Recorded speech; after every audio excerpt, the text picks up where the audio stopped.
वादा कर कर जाता हूं, एक एक घुसपैठिए को चुन चुन कर झारखंड के बाहर निकालने का हम काम करेंगे। हमारे ही प्रदेश में, हमारे ही संथाल में,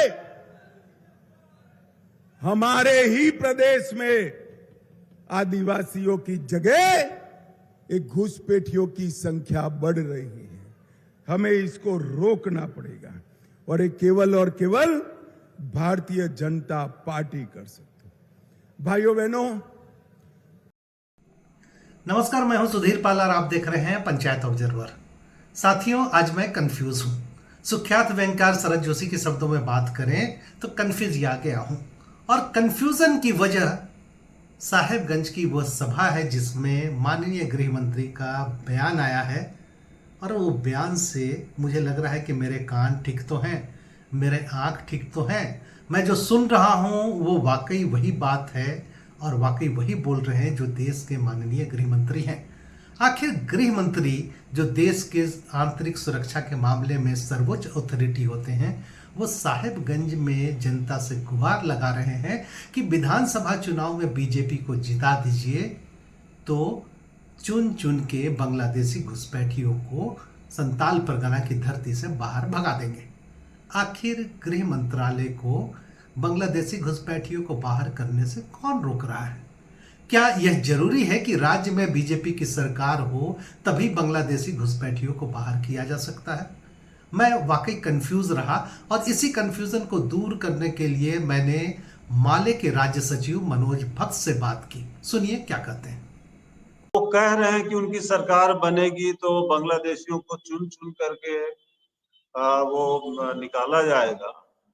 हम लोगों ने देखा जब भाजपा की यहाँ सरकार थी, रघुवर दास थे, ऊपर में मोदी की सरकार थी, डबल इंजन थी, तो उन लोगों ने चुन चुन करके खूंटी में, तोरपा में आदिवासियों पे मुकदमा किया। 13,000 से ज्यादा जेल भेजा उनको। तो चुन चुन करके क्या करते हैं वो लोगों को पता है, इसलिए वो। खैर, मनोज जी तो पॉलिटिकल आदमी ठहरे और उनकी टिप्पणी से आप यह शंका कर सकते हैं कि लेफ्ट के आदमी हैं तो बीजेपी के खिलाफ बोलेंगे ही। तो मैंने बात की सर्वोच्च न्यायालय और झारखंड हाई कोर्ट के अधिवक्ता जेपी गुप्ता से, और मैंने यही सवाल पूछा कि क्या बांग्लादेशी घुसपैठियों को बाहर करने के लिए जरूरी है कि राज्य में बीजेपी की सरकार हो।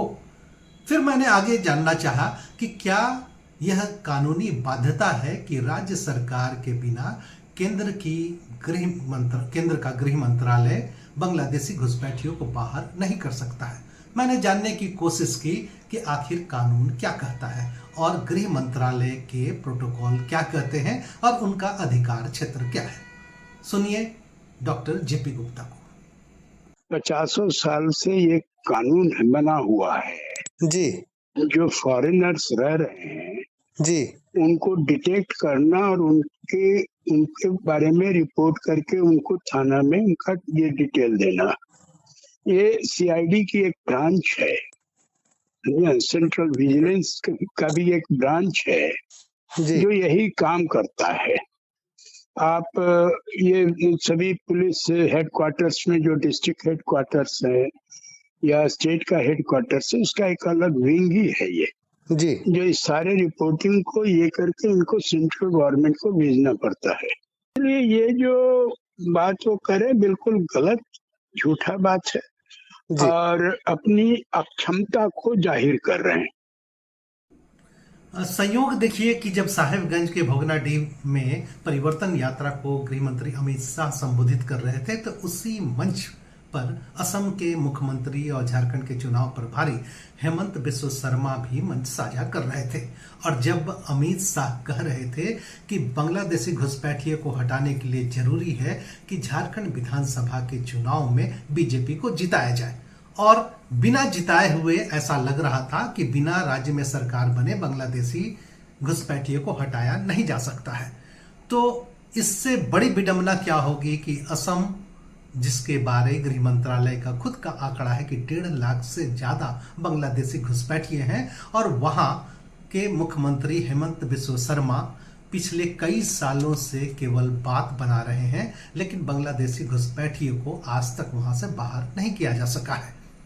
तो ऐसे में झारखंड में बीजेपी की सरकार आने से क्या बांग्लादेशी बाहर के रास्ता दिखा दिए जाएंगे? याद रहे 2014 से 2019 तक झारखंड में बीजेपी की ही सरकार थी और मजबूत सरकार थी। तब भी बांग्लादेशी घुसपैठियों के होने की आशंका जाहिर की गई थी, लेकिन तब की सरकार कहां थी? माले के राज्य सचिव मनोज भक्त कहते हैं, हाई कोर्ट में था और तो वहां केंद्र सरकार ऐसा चुन भी नहीं सकी कि कितने लोग बांग्लादेशी हैं जो वहां जिस तरह के विवाद में उन पे आरोप लगाया जा रहा था कि बांग्लादेशी के वजह से वहां संथाल परगना में विवाद हो रहा है, जमीन का विवाद हो रहा है या शादियां हो रही हैं आदिवासियों के साथ, आदिवासी महिलाओं के साथ, तो वहां तो बता ही नहीं सके। वो तो बताया कि वहां कुछ ऐसा मामला नहीं है, उन्होंने इनकार कर दिया। अब वो कह रहे हैं कि घुसपैठ की आशंका है, तो कोई गृह मंत्री, कोई सरकार अगर आशंका की बात करता है तो वो बताएगा कि वो क्या कर रहा है। इस संबंध में हमने बात की वरिष्ठ अधिवक्ता डॉक्टर जेपी गुप्ता से। तो बताएं तो पहले कि झारखंड में कितना रिपोर्टिंग हुआ है उनके खिलाफ, कौन कौन है। सबसे पहले तो ये आनी चाहिए ना, ये उनके मंत्रालय में होना चाहिए जी। कि कहा ये केवल लोगों को बरगलाने वाली बात है हमको, और ये सब अगर कानूनी पहलू में अगर आप देखेंगे जी, तो कहीं सस्टेन नहीं करते, बल्कि उनकी अपनी कमजोरी बताती है। क्योंकि ये बॉर्डर को सेफगार्ड करना जी, ये उन लोगों का काम है, मंत्रालय का काम है, गृह मंत्रालय का काम है कि घुसपैठिए हैं। भाई है तो कितनी रिपोर्टिंग हुई है आपकी देश में?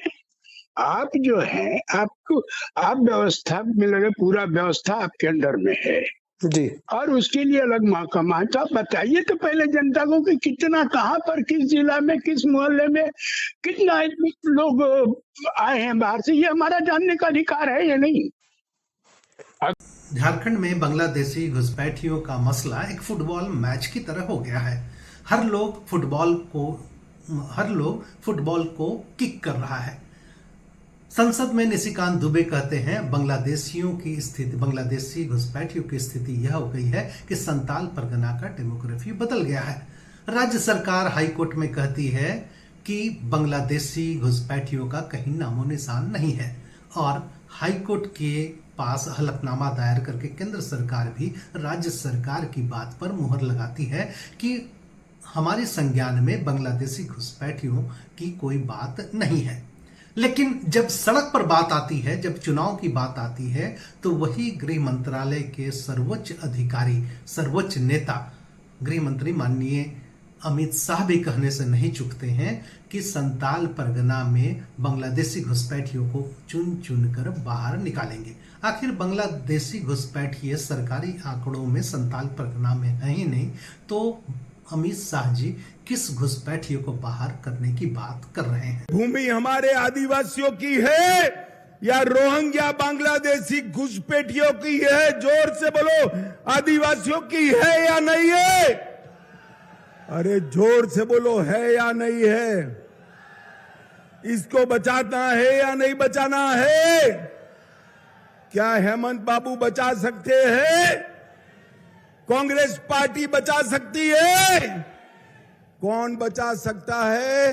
केवल और केवल नरेंद्र मोदी बचा सकते हैं, भाजपा बचा सकती है।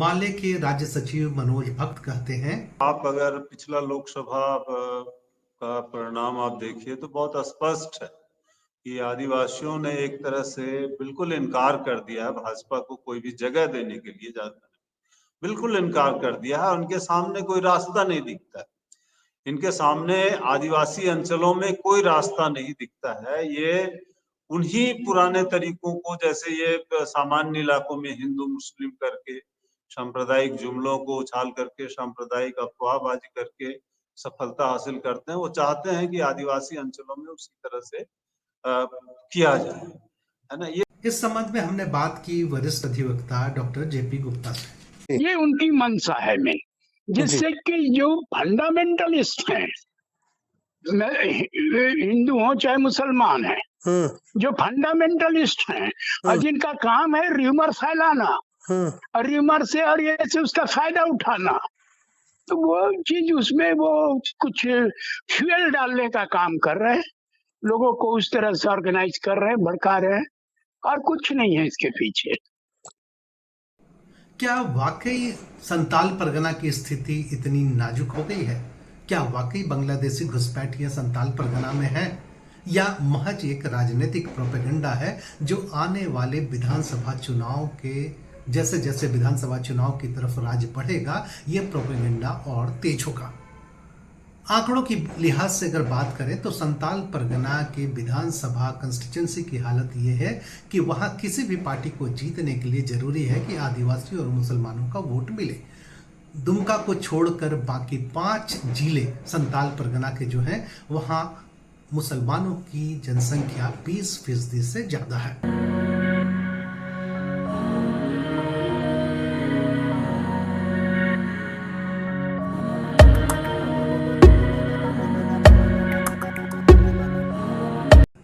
सीधा मतलब यह है कि बिना मुसलमानों के वोट के किसी भी पार्टी को वहां जीतना मुश्किल है। आज की बात करें तो जेएमएम निश्चित तौर पर संताल परगना में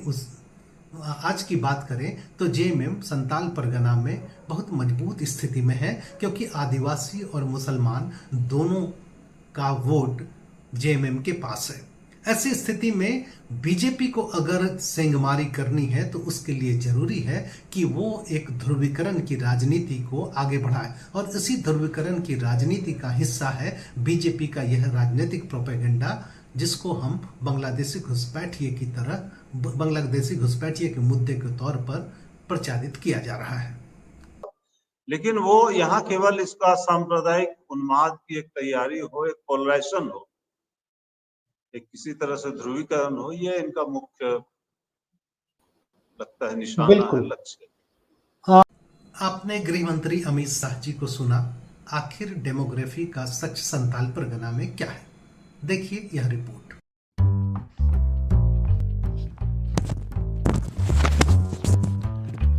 आपके स्क्रीन पर 2001 की जनगणना, 2011 की जनगणना संताल परगना के 6 जिलों का प्रस्तुत है।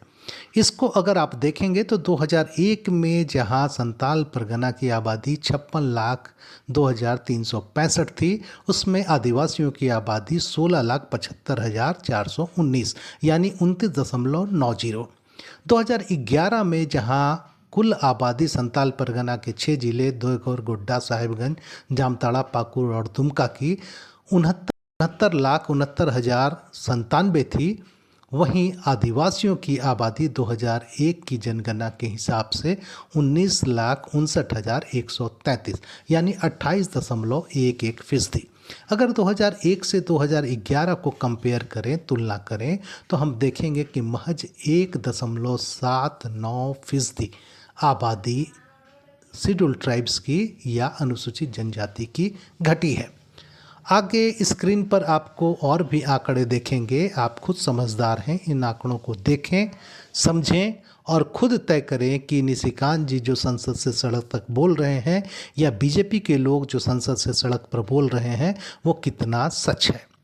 सच यही है जो आंकड़े आपके स्क्रीन पर है, और ये आंकड़े भारत की जनगणना रिपोर्ट से ली गई है।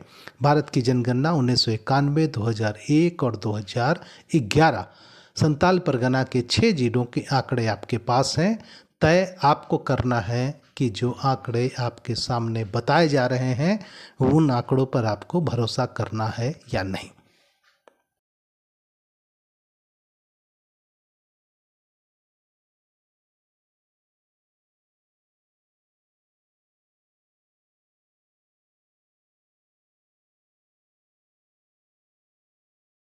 डेमोग्राफी प्रभावित हुई है ये तो दिख रहा है, लेकिन ये घुसपैठ वाला जो पहलू है वो बहुत संवेदनशील मामला है, और जी। ये केवल तो विधानसभा चुनाव तक अपनी आंखें खुली रखें, अपने कानों को खुले रखें, क्योंकि यह स्लोगन और ये नारे अभी और भी तेज, नगाड़ों से भी तेज आवाज से आपको सुनाई देगी कि बांग्लादेशी घुसपैठियों से डेमोग्राफी बदल जा रहा है। बांग्लादेशी घुसपैठियों की वजह से आदिवासियों का अस्तित्व खतरे में है। अपनी कान खुली रखें, अपनी आंख खुली रखें। आज के विशेष में इतना ही। यदि आपने हमारे चैनल को अभी तक सब्सक्राइब नहीं किया है तो कृपया सब्सक्राइब करें, यह बिल्कुल मुफ्त है। यदि आपको हमारा कार्यक्रम पसंद आता है तो उसे लाइक करें, शेयर करें और कमेंट्स करना न भूलें। आपकी प्रतिक्रिया हमारे कार्यक्रम को और बेहतर करने में हमें सहयोग देती है। धन्यवाद।